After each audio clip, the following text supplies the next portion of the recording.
Hi అండి, పద్మశ్రీ కిచెన్కు స్వాగతం సుస్వాగతం అండి. ఈరోజు నేను చేసే రెసిపీ వచ్చేసి అనపకాయల రెసిపీ అండి. ఇది బాగా ఉడికించి పెట్టుకున్నానండి. ఇది చూడండి, ఉడికించి పెట్టుకున్నాను. అనపకాయలు, ఉప్పు, కారం, పసుపు, ధనియా పౌడరు, పోపు గింజలు, ఆనియన్స్ అండి. ముందుగా మనం స్టవ్ ఆన్ చేసుకొని కడాయి పెట్టేసుకుందామండి.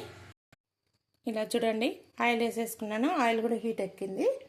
ముందుగా మనము పోపు గింజలు వేసుకుందామండి. ఆయిల్ బాగా హీట్ ఎక్కింది. ఒకసారి కలిపేసుకుందాం. ఇలా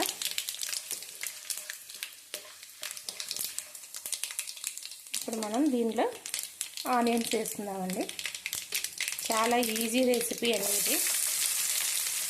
చాలా టేస్ట్గా ఉంటుంది. చపాతీకి కానీ, రైస్కి కానీ, రొట్టెకి కూడా బాగుంటుంది. పూరీకి అయితే ఇంకా చాలా బాగుంటుందండి. ఇది నా పద్ధతిలో చేస్తున్నాను. మీరు కూడా ఒకసారి ట్రై చేసి చూడండి.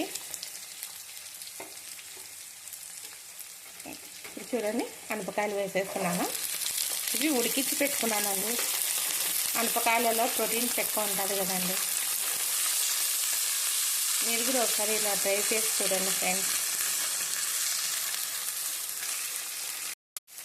ఆనియన్స్ మగ్గినాయండి. ఇప్పుడు మనము ఇందులో ఉప్పు,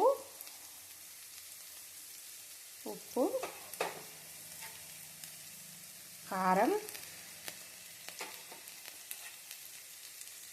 పసుపు, ధనియా పౌడర్ చేస్తున్నానండి. ధనియా పౌడర్ అండి. ఇప్పుడు వీటిని బాగా కలిపేస్తున్నామండి.